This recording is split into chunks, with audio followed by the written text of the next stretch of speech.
Hello दोस्तों, मैं मोहनी सारियान आप सभी का स्वागत करता हूं आज के इस वीडियो सेशन में। दोस्तों, आज के इस वीडियो सेशन में मैं आप सभी से BHDLA 136 पुस्तक के चैप्टर 1 का डिस्कशन करूंगा। दोस्तों, आगे बढ़ने से पहले मैं आप लोगों को बता दूं कि आज से कुछ दिन पहले ही मैंने BHDLA 136 की एक सीरीज स्टार्ट की थी, जिसमें हम लोगों ने ये तय किया था कि हम लोग जो है पूरे के पूरे चैप्टर्स का डिटेल्ड डिस्कशन करेंगे। लेकिन दोस्तों, बहुत दुख के साथ ये कहना पड़ रहा है मुझे कि अब आप लोगों के जो एग्जामिनेशंस हैं वो बहुत नज़दीक आ चुके हैं और अभी जो है लगभग टेंटेटिव डेट शीट भी आ चुकी है और वही आगे कंफर्म भी हो जाएगी। तो इतने कम टाइम में सारे सब्जेक्ट्स को या फिर कह सकते हैं सारे चैप्टर्स को कवर करवा पाना डिटेल्ड वाइज थोड़ा मुश्किल है। इसीलिए दोस्तों, मैंने अब ये फैसला किया है कि मैं उस वाले सीरीज को फिलहाल के लिए ड्रॉप कर दूं और अभी आप लोगों के लिए क्विक सीरीज लाऊं। और इसी क्विक सीरीज की कड़ी में आज मैं आप लोगों को BHDLA 136 के चैप्टर 1 के महत्वपूर्ण प्रश्नों के बारे में बताऊंगा। और दोस्तों, ये जो वीडियो सेशन होगा ये केवल एक ही वीडियो का होगा और इस वीडियो में पूरे के पूरे चैप्टर 1 का जो क्वेश्चंस है उसका डिस्कशन हम लोग कर लेंगे। दोस्तों, चलिए अब मैं आप लोगों के लिए इस वीडियो सेशन को आगे बढ़ाता हूं और अब मैं आप लोगों को बताता हूं कि कौन कौन से ऐसे प्रश्न हैं जो कि एग्जाम में आ सकते हैं। तो दोस्तों, सबसे पहला प्रश्न है, शब्द किसे कहते हैं? पहला ये हो गया। शब्द की दृष्टि से भाषा के दो स्तर कौन कौन से हैं? दूसरा प्रश्न हो गया। और स्रोत के आधार पर शब्दों के भेद बताइए। तो इस पृष्ठ में 3 प्रश्न है, मैं इन तीनों प्रश्नों के उत्तर को देने की कोशिश करता हूं। सबसे पहला क्वेश्चन है, शब्द क्या है? शब्द किसे कहते हैं? तो दोस्तों, मैं आप लोगों को बता दूं कि जो शब्द होते हैं ये ध्वनियों या फिर कह सकते हैं वर्णों के सार्थक समूह होते हैं। अर्थात हम ये कह सकते हैं कि ध्वनियों अथवा वर्णों के सार्थक समूह के मेल को शब्द कहते हैं। ऐसा नहीं है कि असार्थक समूह, जैसे लड़का यहाँ पर सार्थक शब्दों का समूह सार्थक वर्णों का समूह है या सार्थक ध्वनियों का समूह है। इसी तरह अगर हम लोग लिख दे लो, को और रा, तो ये जो लकड़ा है, क्या ये सार्थक ध्वनियों या सार्थक वर्णों का समूह है? तो मेरा और आपका दोनों का उत्तर यही होगा कि नहीं, ये जो है ये सार्थक ध्वनियों अथवा वर्णों का समूह नहीं है, तो इसे हम लोग शब्द की संज्ञा नहीं दे सकते हैं। तो साधारण तौर पर शब्द क्या है ये आप लोग समझ गए दोस्तों। अब है शब्दों की दृष्टि से भाषा के 2 स्तर कौन से हैं? तो मुख्यतया दोस्तों, शब्दों की दृष्टि से भाषा के 2 स्तर हैं, औपचारिक और अनौपचारिक। तो इसके बारे में भी मैंने चर्चा बहुत सारे वीडियोस में पहले ही कर ली है, फिर भी मैं यहाँ पर शॉर्ट में आप लोगों को बता देता हूँ। औपचारिक भाषा वो भाषा होती है जिसमें लहजा, मतलब भाषा का जो लहजा होता है, बोलने का जो लहजा होता है, बोलने का जो तरीका होता है, वो काफी हद तक विनम्र होता है। मतलब काफी प्रेम से औपचारिक लहजे में लोग बोलते हैं। औपचारिकता, जैसे कि आप किसी ऑफिस में जाकर के किसी सर से किसी चीज की डिमांड करते हैं तो आप उनसे रिक्वेस्ट करते हैं, कहते हैं सर मुझे ये चाहिए, प्लीज सर आप मुझे दे दें। उसी जगह पर अब हम लोग अनौपचारिक की बात कर ले तो अनौपचारिक जो भाषा शैली होती है ये सामान्य जीवन की भाषा शैली होती है। इसका प्रयोग हम सभी करते हैं। किसी दोस्त से बात करनी हो तो क्या है रे, कैसा है तू, क्या कर रहे हो, इस तरह के जो शब्द की जो शैली होती है यही अनौपचारिक शब्द शैली होती है। इतनी बात आप समझ गए दोस्तों। अब है स्रोत के आधार पर शब्दों के भेद बताइए। तो दोस्तों, मैं आप लोगों को बता दूं कि इसी स्रोत के आधार पर शब्दों के मुख्यतया व्याकरण के अनुसार 4 भेद ही होते हैं, तत्सम, तद्भव, देशज और विदेशज। लेकिन इस पुस्तक में, ये जो पुस्तक आप लोगों के स्क्रीन पर दिख रही है, इसमें कुल 5 शब्द के भेद दिए गए हैं, 5 शब्दों के वर्ग बताए गए हैं, जिसमें से तत्सम, तद्भव, देशज, विदेशज और संकर। तो मैं सभी के बारे में आप लोगों को विस्तार पूर्वक बता देता हूं। तो तत्सम शब्द क्या है, सबसे पहले मैं इसके बारे में आप लोगों को बता देता हूं। तत्सम शब्द के बारे में मैंने डिस्कशन किया है चैप्टर का, जब हम लोग डिस्कशन कर रहे थे तब भी मैंने आप लोगों को तत्सम शब्द के बारे में बताया है। तो दोस्तों, तत्सम का अर्थ होता है उसके समान या जैसा ही। तो अगर हम लोग इस आधार पर तत्सम शब्द की परिभाषा देना चाहे तो हम लोग ये कह सकते हैं कि वैसे शब्द जो कि सीधे के सीधे संस्कृत भाषा से उठकर या संस्कृत भाषा से हिंदी में लिए गए हैं, मतलब बिना किसी परिवर्तन के हिंदी में ले लिए गए हैं, तो वैसे शब्दों को हम लोग तत्सम शब्द कह सकते हैं। जैसे कि बालक, विद्यार्थी, जल, पुस्तक, अहंकार, ये सभी जो शब्द हैं तत्सम शब्द है। उसके बाद अब हम लोग बात कर लेते हैं तद्भव शब्द के बारे में। तो दोस्तों, तद्भव का अर्थ होता है, ये जो तद्भव शब्द है इसका अर्थ होता है उत्पन्न या उससे उत्पन्न, मतलब उससे उत्पन्न हुआ।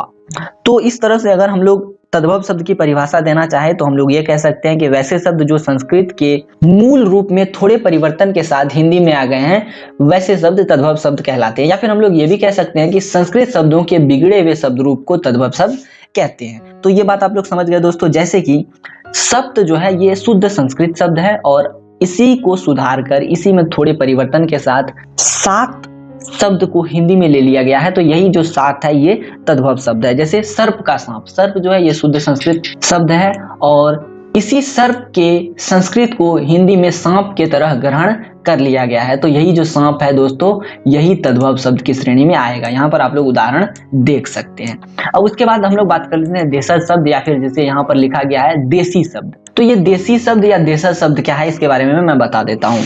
तो दोस्तों मूल रूप से भारत की जो मुख्य भाषा है हिंदी, इसमें जो मूल शब्द हैं जो कि मूल रूप से हिंदी में ही आए हैं, या फिर भारतीय लोग जो हैं जो मूल रूप से ऐसे शब्दों का प्रयोग करते हैं जो कि कभी भी संस्कृत से नहीं लिए गए हैं, तो वैसे शब्दों को देशज शब्द की संज्ञा देते हैं। साधारण तौर पर हम ये कह सकते हैं कि भारत देश में जो भाषा बोली जाती है, जो शब्द बोले जाते हैं जो कि संस्कृत से नहीं लिए गए हैं, वे जो हैं देशज शब्द हैं। बशर्ते इसके पीछे एक शर्त है दोस्तों कि ये जो देशज शब्द है इसका निर्माण भारत देश में ही हुआ है, मतलब हमारे देश में ही हुआ है। जैसे कि खिड़की, टांग, झोला, लोटा, झाड़ू, ये सभी शब्द जो है दोस्तों देशज शब्द के अंतर्गत आते हैं। ये बात आप लोग समझ गए दोस्तों। अब हम लोग बात करते हैं विदेशी शब्द या विदेशज शब्द के बारे में। तो दोस्तों वैसे शब्द जिनका प्रयोग हिंदी में ज्यों के त्यों होता है, लेकिन इनका जो मुख्य आधार है ये भारत वर्ष नहीं है, मतलब ये भारतीय भाषा से नहीं लिए गए हैं, ये जो है विदेश की भाषाओं से लिए गए हैं। जैसे कि जो विदेशज शब्द होते हैं वो अंग्रेजी से लिए जाते हैं, अरबी से लिए जाते हैं, चीनी से लिए जाते हैं, फारसी से, पुर्तगाली से, फ्रांसीसी आदि भाषाओं से लिए गए। इसके कुछ उदाहरण मैं आप लोगों के सामने पेश कर देता हूँ। जैसे कि स्टेशन, मोबाइल, क्रिकेट, ये सभी जो शब्द है दोस्तों ये सभी विदेशी शब्द हैं, और ये सभी विदेशी शब्द अब भारतीय शब्द में या कह सकते हैं देशज शब्द में या भारत के भाषाओं में उपयोग हो रहे हैं। तो इतनी बात आप लोग समझ गए दोस्तों। अब हम लोग बात कर लेते हैं संकर शब्द के बारे में। तो संकर शब्द को हम लोग मिश्रित शब्द कह सकते हैं, मतलब देशज देसी भाषा, विदेशज विदेशी भाषा, तत्सम तद्भव सभी शब्दों या सभी भाषाओं के शब्दों के मिश्रण को हम लोग संकर शब्द की संज्ञा देते हैं, और इस संकर शब्द के अंतर्गत हिंदी और संस्कृत के मिश्रण वाले शब्द आ सकते हैं। जैसे कि मैं एक उदाहरण आप लोगों को देता हूँ, वर्षगांठ। ये जो है दोस्तों ये संकर शब्द का उदाहरण है। इसमें वर्ष और गांठ, वर्ष जो है ये मूल रूप से संस्कृत शब्द है और गांठ जो है ये मूल रूप से हिंदी शब्द है, तो इन दोनों का मिश्रण से तैयार किया हुआ शब्द है वर्षगांठ। इसे हम लोग संकर शब्द की संज्ञा देंगे। जैसे मांग पत्र हो गया, किताब घर हो गया, घड़ी साज हो गया, ये सभी जो शब्द है दोस्तों ये सभी शब्द संकर शब्द के अंतर्गत आएंगे। तो मैं उम्मीद करता हूं दोस्तों कि आप लोग इसको समझ गए होंगे। शब्द की जो ये वर्गीकरण है जिसके बारे में मैंने आप लोगों को बताया, ये मूल रूप से स्रोत के आधार पर शब्दों का वर्गीकरण है, जिसे हम लोग उत्पत्ति के आधार पर शब्दों के वर्गीकरण की संज्ञा भी देते हैं। तो ये बात आप लोग समझ गए दोस्तों। अब मैं आप लोगों को नीचे लिए चलता हूं और एक अन्य महत्वपूर्ण प्रश्न के बारे में बता देता हूं। तो दोस्तों अगला प्रश्न है अर्थ के आधार पर शब्दों के भेद बताइए। तो दोस्तों मैं आप लोगों को बता दूं कि अर्थ के आधार पर शब्दों को मूल रूप से समरूपी शब्द, पर्यायवाची शब्द, विलोम शब्द, अनेकार्थी शब्द, सहप्रयोग शब्द तथा एकार्थी शब्द के रूप में वर्गीकृत किया गया है। तो ये समरूपी शब्द क्या है? तो दोस्तों मैं आप लोगों को बता दूं कि समरूपी शब्द और पर्यायवाची शब्द कुछ हद तक सेम है, कुछ हद तक आपस में समान है, लेकिन अंतर भी है, वो भी मैं आप लोगों को बता देता हूं। तो समरूपी शब्द जो होते हैं दोस्तों ये वैसे शब्द होते हैं जिनका कि एक से अधिक अर्थ होता है। जैसे कि पर का हो गया पंख लेकिन ऊपर, मेल का हो गया मित्रता, मिलना, मेलगाड़ी। तो ये बात आप लोग समझ गए दोस्तों। वही अगर हम लोग पर्यायवाची शब्द की बात करें तो एक शब्द के लिए एक से अनेक अर्थ होते हैं, और वहीं पर मैंने समरूपी शब्द के बारे में कहा कि एक शब्द के एक से अधिक अर्थ होते हैं, जबकि पर्यायवाची शब्द में एक शब्द के लिए एक अर्थ से कई शब्द बन सकते हैं या एक ही अर्थ को प्रकट करने वाले कई शब्द होते हैं, तो वैसे शब्द को पर्यायवाची या समानार्थी शब्द की संज्ञा देते हैं। जैसे कि मैं उदाहरण के लिए आप लोगों को बता दूं, इंद्र को हम लोग सुरेंद्र, सुरेश, शुक्र, पुरंदर, देवराज आदि बहुत सारे नामों से जानते हैं। गंगा को हम लोग जाह्नवी, देवनदी, सुरपगा, भागीरथी, त्रिपथगा, इन सभी नामों से जानते हैं। तो यहाँ पर आप लोग देख रहे हैं दोस्तों कि ये जो गंगा है ये एक शब्द है, और इस शब्द के अर्थ को प्रकट करने के लिए कितने सारे नए शब्द है, जैसे जाह्नवी, देवनदी, सुरापगा, भागीरथी, त्रिपथगा। तो इस तरह से कई सारे शब्द मिलकर एक ही शब्द के अर्थ को प्रस्तुत कर रहे हैं। तो ये बात आप लोग समझ गए दोस्तों पर्यायवाची शब्द। वैसे यहाँ पर बहुत सारे पर्यायवाची शब्द, समरूपी शब्द दिए गए हैं, इस पर मैं विस्तार पूर्वक चर्चा नहीं करना चाहूंगा। मैं पीडीएफ आप लोगों के लिए डिस्क्रिप्शन बॉक्स में डाल दूंगा, आप लोग पीडीएफ से इसको पढ़ लेना, या फिर अगर आप लोग चाहें तो पीडीएफ नहीं पढ़ना चाहते हैं तो आप लोग जो है किसी भी सरल हिंदी व्याकरण का प्रयोग करके इन सभी समरूपी शब्द और पर्यायवाची शब्द के बारे में जान सकते हैं। अब मैं आप लोगों को मूल रूप से विलोम शब्द के बारे में बता देता हूं। तो दोस्तों वैसे शब्द जो कि विपरीत अर्थ देते हैं, वैसे दो या दो से अधिक शब्द जो कि विपरीत अर्थ को देते हैं, वैसे शब्द जो है विपरीतार्थी, विपरीतार्थक या विलोम शब्द के नाम से जाने जाते हैं। जैसे कि अनुज का उल्टा अग्रज, अनुज हो गया मतलब छोटा भाई, अग्रज हो गया मतलब बड़ा भाई। आय मीन्स हो गया पैसा आना, व्यय मीन्स हो गया खर्च हो जाना। तो यहाँ पर आप लोग देख रहे हैं कि दो शब्द एक दूसरे के विपरीत अर्थ को प्रकट कर रहे हैं। तो ऐसे शब्द जो है विलोम शब्द के अंतर्गत आएंगे और इसी पुस्तक में दोस्तों बहुत सारे विलोम शब्द दिए गए हैं और मैं इन सभी विलोम शब्द पर विस्तार पूर्वक चर्चा नहीं कर पाऊंगा क्योंकि वीडियो लंबा हो जाएगा। तो आप लोग इसको इस पीडीएफ के माध्यम से देख लेना। मैं पीडीएफ आप लोगों के लिए डिस्क्रिप्शन बॉक्स में डाल दूंगा। अब मैं आप लोगों को बता देता हूं अनेकार्थक शब्द के बारे में। तो दोस्तों प्रत्येक भाषा में ऐसे शब्द होते हैं जो एक से अधिक अर्थ देते हैं। मतलब ये जो शब्द होते हैं ये अलग अलग जगह पर अलग अलग अर्थ देते हैं। जैसे कि मैं उदाहरण स्वरूप आप लोगों को बताता हूं और, तो ये और क्या है, जैसे कि मैं उदाहरण अभी आप लोगों को तुरंत देता हूं, और तुमने खाना खाया कि नहीं। इसका यहाँ पर जो और है इसका मतलब क्या हुआ दोस्तों, इसका मतलब ये हुआ कि यहाँ जो और है इस और से तुमने को संबोधित किया जा रहा है। लेकिन यहीं पर अगर मैं एक अन्य उदाहरण आप लोगों के सामने पेश करूं, राम खाना खा रहा है और सीता दौड़ रही है, तो यहाँ पर दो वाक्यों को जोड़ने का काम और कर रहा है। और यहीं पर अगर मैं राम और श्याम बोलूं तो यहाँ पर राम और श्याम, तो यहाँ पर हो गया राम तथा श्याम। तो यहाँ पर आप लोग देख रहे हैं ये तथा का काम कर रहा है। तो यहाँ पर अब आप लोग समझ गए दोस्तों कि अनेकार्थक शब्द में क्या होता है कि एक ही शब्द के अनेक अर्थ होते हैं और ये प्रसंग के अनुसार बदलते रहते हैं। ये बात भी आप लोग समझ गए दोस्तों। अब है एकार्थी शब्द, ये अंतिम है दोस्तों, इसके बारे में मैं आप लोगों को बता देता हूं। तो एकार्थी शब्द क्या है? तो दोस्तों वैसे शब्द जिनका केवल एक ही अर्थ होता है वैसे शब्द एकार्थी शब्द कहलाते हैं। जैसे कि अभिनेता, तो अभिनेता शब्द का एक ही अर्थ हुआ मंच पर अभिनय करने वाला पात्र। और मैं उदाहरण आप लोगों को दे देता हूं तरुण, तरुण का मतलब होता है जवान, तो इस शब्द का केवल एक ही अर्थ है, तरुण का मतलब जवान। तो ऐसे शब्द जो है एकार्थी शब्द के अंतर्गत आएंगे। मैं उम्मीद करता हूं दोस्तों कि आप लोग इस प्रश्न को भी समझ गए होंगे। चलिए नीचे मैं आप लोगों को एक अन्य महत्वपूर्ण प्रश्न के बारे में बतला देता हूं। अगला महत्वपूर्ण प्रश्न है दोस्तों, शब्दों का निर्माण किस प्रकार होता है, उदाहरण सहित बताइए। तो मैं अभी आप लोगों को इसके बारे में बता देता हूं।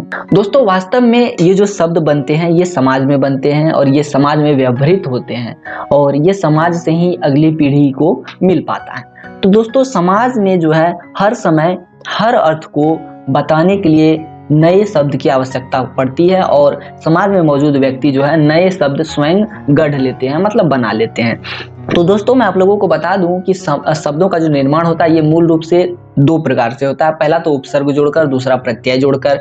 और कुछ शब्द मूल शब्द होते हैं जो कि बिल्कुल नए होते हैं, इसमें कुछ नहीं जुड़ा हुआ होता है। तो ये उपसर्ग से कैसे शब्द बनते हैं इसके बारे में मैं आप लोगों को बता देता हूं और फिर प्रत्यय से कैसे शब्द बनेंगे उसके बारे में भी मैं आप लोगों को बता देता हूं। तो सबसे पहले मैं आप लोगों को उपसर्ग के बारे में बता देता हूं। तो दोस्तों ये जो उपसर्ग होते हैं ये ऐसे शब्दांश होते हैं, मतलब शब्द के अंश होते हैं जो किसी शब्द के पहले लगते हैं और उस शब्द के अर्थ को बदल देते हैं और फिर नए शब्द का निर्माण कर देते हैं। तो ऐसे शब्द जो है उपसर्ग कहलाते हैं। जैसे कि मैं उदाहरण आप लोगों को दिखा देता हूं। यहाँ पर उप जो है दोस्तों ये एक उपसर्ग है और जैसे ही इस कार के आगे इस उपसर्ग को लगा दिया गया तो यही बन गया उपकार और ये बिल्कुल एक नया शब्द बन गया। उपकार मतलब हो जाता है भला करने वाला। ये बात आप लोग समझ गए दोस्तों। इसी तरह सम, ये सम एक उपसर्ग है। अगर हम लोग इसी सम के साथ कल्प लगा दे तो ये बन गया संकल्प। संकल्प मतलब हो गया दृढ़ निश्चय।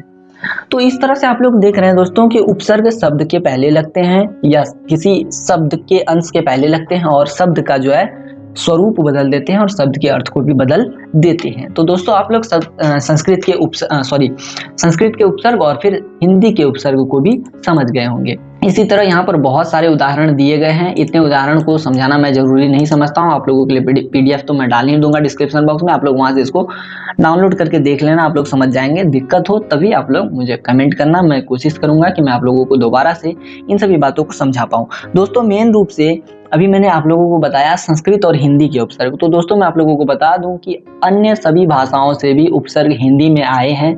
जैसे कि उर्दू से भी हिंदी में उपसर्ग आए हैं। उसके बाद हिंदी के कुछ अपने मूल उपसर्ग है और संस्कृत से भी कुछ उपसर्ग हिंदी में आए हैं और इन सभी उपसर्गों का प्रयोग अभी हिंदी में नए नए शब्दों के निर्माण में हो रहा है। तो इतनी बात आप लोग समझ गए दोस्तों। अब मैं आप लोगों को प्रत्यय से शब्द का निर्माण कैसे होता है इसके बारे में बता देता हूँ, और उससे पहले मैं आप लोगों को प्रत्यय के बारे में बता देता हूँ। तो दोस्तों वैसे शब्दांश जो कि किसी शब्द के अंत में लगकर नए शब्द का निर्माण करते हैं और नए शब्द के अर्थ को भी प्रदान करते हैं, नए शब्द के अर्थ को भी प्रस्तुत करते हैं। जैसे कि दोस्तों यहाँ पर मैं आप लोगों को दिखा देता हूँ, ये आर एक प्रत्यय है और ये आर जो है सुना मतलब सोना के आगे अगर लग जाए सोना जो आर तो यही बन गया सुनार। और दोस्तों यहाँ पर आप लोग देख रहे हैं सुनार का मतलब होता है जो सोने के आभूषण को बनाता हो, तो ये हो गया सुनार। और सोना जोड़ आर तो सोना हो गया शब्द दोस्तों, और इसके बाद लग गया आर प्रत्यय तो बन गया सुनार। इसी तरह आप लोग यहाँ देख ले गर एक प्रत्यय है और जादू के बाद लग गया तो यही बन गया जादूगर। जादूगर का मतलब हो गया जादू करने वाला। तो इस तरह से आप लोग देख सकते हैं दोस्तों कि प्रत्यय से भी नए नए शब्दों का निर्माण होता है। तो ये बात आप लोग समझ गए दोस्तों। इसी तरह यहाँ पर बहुत सारे उदाहरण दिए गए हैं, आप लोग बहुत सारे उदाहरण को देख करके समझ सकते हैं। आगे बढ़ने से पहले मैं आप लोगों को एक छोटी सी बात बता देता हूँ दोस्तों, ये जो उपसर्ग और प्रत्यय से शब्दों का निर्माण होगा तो हमेशा याद रखना है दोस्तों कि किसी में किसी भी चीज को जोड़ नहीं देना है, केवल और केवल उसी शब्द के आगे या पीछे उपसर्ग अथवा प्रत्यय का प्रयोग करना है जहां पर किसी नए शब्द का निर्माण होता हो और वो शब्द जो हो वो अर्थपूर्ण हो, ऐसा ना हो कि अर्थहीन हो जाए। जैसे कि मैं एक उदाहरण आप लोगों को दिखा देता हूँ, ये गर है, अगर इसी गर को मैं दू के पीछे लगा दूं तो ये गर्दू कोई शब्द हुआ दोस्तों? तो उत्तर होगा बिल्कुल नहीं, ये गर्दू कोई भी शब्द नहीं हुआ, क्योंकि ये गर एक प्रत्यय है और मैंने इसको यहाँ पर उपसर्ग की तरह इस्तेमाल कर लिया है, तो इसलिए इसका कोई अर्थ नहीं निकला। या फिर इसी गर के पीछे, इस गर के पीछे मैं यहाँ पर दू लगा दूं या धूर लगा दूं या धूल लगा दूं तो ये धूलगर या दूगर, तो क्या इससे किसी अर्थपूर्ण शब्द का निर्माण हुआ? तो मेरा आपका उत्तर होगा नहीं हुआ। तो इस वजह से ऐसी गलती कभी नहीं करनी है दोस्तों। अब आप लोग समझ गए दोस्तों कैसे उपसर्ग और प्रत्यय को जोड़ने से नए नए शब्दों का निर्माण होगा। दोस्तों अब एक अंतिम प्रश्न बच जाता है और वो प्रश्न अब आप लोगों के स्क्रीन पर है। प्रश्न ये है कि मुहावरे एवं लोकोक्ति के अर्थ को स्पष्ट कीजिए, उदाहरण भी दीजिए। तो यहाँ पर मुहावरे और लोकोक्ति क्या हैं, इसके क्या अर्थ हो सकते हैं, इसको स्पष्ट करना है और उदाहरण भी देना है। तो चलिए मैं आप लोगों को इस बारे में बता देता हूँ। सबसे पहले मैं आप लोगों को मुहावरे के बारे में बता देता हूँ। तो दोस्तों जब भी कोई वाक्यांश, मैंने यहाँ पर वाक्यांश कहा है, वाक्य नहीं कहा, मतलब वाक्य का अंश, तो जब भी कोई वाक्यांश अपने सामान्य अर्थ को छोड़कर किसी विशेष अर्थ को प्रकट करता है या विशेष अर्थ को दिखाता है तो वैसे वाक्यांश जो है मुहावरे के नाम से जाने जाते हैं या फिर वैसे वाक्यांश को मुहावरा कहते हैं। और दोस्तों ये जो मुहावरे होते हैं इनका जो अर्थ होता है ये अलग अलग जगह पर अलग अलग हो सकता है, मतलब इनका जो अर्थ है ये प्रसंग के अनुसार बदलता रहता है। और जैसे ही हम लोग मुहावरे के शब्दों के अर्थ को ग्रहण कर लेंगे तो उसी समय हम लोग मुहावरे के पूरे अर्थ को ग्रहण कर लेंगे। और दोस्तों मुहावरा हमेशा वाक्यांश के रूप में प्रयुक्त होता है, पूर्ण वाक्य के रूप में नहीं, मतलब स्वतंत्र वाक्य नहीं होता है, ये कहीं ना कहीं दूसरे वाक्य के साथ जुड़े हुए मिलते हैं। जैसे कि मैं एक उदाहरण अभी आप लोगों के सामने रख देता हूँ। एक मुहावरा होता है अक्ल के घोड़े दौड़ाना, जिसका अर्थ होता है बहुत दूर तक सोचना। इसके लिए यह एक वाक्यांश हो गया, अक्ल के घोड़े दौड़ाना, और इसी को जब हम लोग वाक्य में जोड़े तो यही बन जाएगा, इसे समझने के लिए अक्ल के घोड़े दौड़ाने होंगे। तो यहाँ पर आप लोग देख रहे होंगे कि यहाँ पर जो है अक्ल के घोड़े दौड़ाने के पीछे एक लगा हुआ इसे समझने के लिए। यहाँ पर मैं जरा आप लोगों को दिखा दूं, जरा सा PDF नीचे कर देता हूं मैं। यहाँ देखिए दोस्तों, ये रहा दोस्तों वाक्यांश, अक्ल के घोड़े दौड़ाना, इसका अर्थ ये रहा। और जब हम लोग इसको वाक्य में प्रयोग करते हैं तो यहाँ पर हो गया अक्ल के घोड़े दौड़ाना, और यहाँ पर इसे समझने के लिए, यही जो इसे समझने के लिए है दोस्तों, यही इस अक्ल के घोड़े दौड़ाने वाक्यांश के अर्थ को पूर्ण करता है, मतलब एक पूर्ण वाक्य में परिणत करता है। तो मेरा यहाँ पर यही कहना था दोस्तों कि मुहावरे हमेशा जो है वाक्यांश के रूप में प्रयुक्त होते हैं, ये स्वतंत्र रूप से कहीं प्रयुक्त नहीं हो सकते हैं। और दोस्तों हमेशा मुहावरे का मूल रूप ही चलता है, इसके मूल रूप में हम लोग कोई परिवर्तन नहीं कर सकते हैं। जैसे कि मैं एक उदाहरण आप लोगों को देता हूँ। एक मुहावरा है आंखें चुराना। या आंख चुराना। तो इसके लिए हम लोग ये नहीं लिख सकते हैं नयन चुराना, ये गलत हो जाएगा दोस्तों। हमेशा आंखें चुराना या आंख चुराना ही होगा, इसमें हम लोग किसी भी प्रकार का कोई परिवर्तन नहीं कर सकते हैं। तो अब आप लोग मुहावरे को अच्छे से समझ गए दोस्तों। अब मैं आप लोगों को लोकोक्ति के बारे में बता देता हूँ। तो लोकोक्ति, जैसा कि नाम से आप लोगों को समझ में आ गया होगा, लोकोक्ति का मतलब हो गया लोक जोड़ उक्ति, मतलब लोगों द्वारा कही गई उक्ति या फिर लोक में प्रचलित उक्ति। तो इसके बारे में हम ये कह सकते हैं या फिर इसकी परिभाषा ये दे सकते हैं कि वैसी उक्ति या लोक में प्रचलित वैसा कथन जो लोगों के अनुभव पर आधारित हो। और ये जो लोकोक्ति होते हैं दोस्तों, ये हमेशा सामाजिक जीवन का जो सत्य होता है इस पर आधारित होते हैं। और दोस्तों ये जो लोकोक्ति होते हैं इसका आधार कोई कहानी या कोई कथा आदि होता है। और ये जो लोकोक्ति होते हैं ये पूर्ण वाक्य होते हैं, जैसे कि अंधा क्या चाहे दो आंखें, ये पूर्ण वाक्य है दोस्तों। जबकि जो मुहावरे होते हैं वो वाक्यांश होते हैं, लेकिन लोकोक्ति हमेशा पूर्ण वाक्य होते हैं। और इसी वजह से इसका जो भाषा सौंदर्य होता है ये स्पष्ट और प्रभावशाली होता है। इसी तरह बहुत सारी लोकोक्तियां हैं दोस्तों, जैसे कि अकेली मछली सारा तालाब गंदा कर देती है, फिर अंधों में काना राजा, अंधी पीसे कुत्ता खाए, अकेले आदमी अकेला चना भाड़ नहीं फोड़ सकता। इस तरह के बहुत सारे जो लोकोक्तियां हैं दोस्तों प्रचलित हैं। बहुत सारी लोकोक्तियां आप लोग भी जानते होंगे। और फिर इसी तरह अधजल गगरी छलकत जाए, भरी गगरिया चुप्पे जाए, और भी बहुत सारी लोकोक्तियां हैं दोस्तों। तो अब आप लोग समझ गए दोस्तों कि लोकोक्ति और मुहावरे में क्या अंतर है और इसके क्या अर्थ हो सकते हैं। इसके उदाहरण भी मैंने आप लोगों को दे दिए।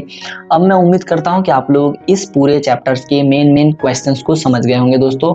अब मैं ये वाला जो प्रश्न है इसके लिए बहुत सारी लोकोक्तियां और मुहावरे नीचे दिए गए हैं। इन सभी चीज़ों के लिए मैं आप लोगों के लिए इस पीडीएफ को डिस्क्रिप्शन बॉक्स में डाल दूंगा। आप लोग डिस्क्रिप्शन बॉक्स से इस पीडीएफ को डाउनलोड करके पढ़ लेना, आप लोगों के काम आएगी, आप लोगों के एग्जाम प्रिपरेशन में काम आएगी। तो अब आज के वीडियो सेशन में इतना ही रहेगा दोस्तों। मैं उम्मीद करता हूँ कि ये वीडियो सेशन आप लोगों को बेहद पसंद आया होगा। अगर फिर भी इस वीडियो सेशन में कोई भी गड़बड़ी अथवा त्रुटि होती है तो मैं इसके लिए आप लोगों से पूर्व में ही क्षमा मांग लेता हूँ, और मैं आप लोगों से ये रिक्वेस्ट करता हूँ कि मेरी कमी अथवा त्रुटि को कमेंट सेक्शन में जरूर मेंशन कर दे, ताकि इन फ्यूचर में इस प्रकार की कोई गलती दोबारा से ना दोहराऊं। अब इस वीडियो में इतना है दोस्तों, फिर मिलते हैं नेक्स्ट वीडियो में किसी नए टॉपिक के साथ। Till then tata bye bye.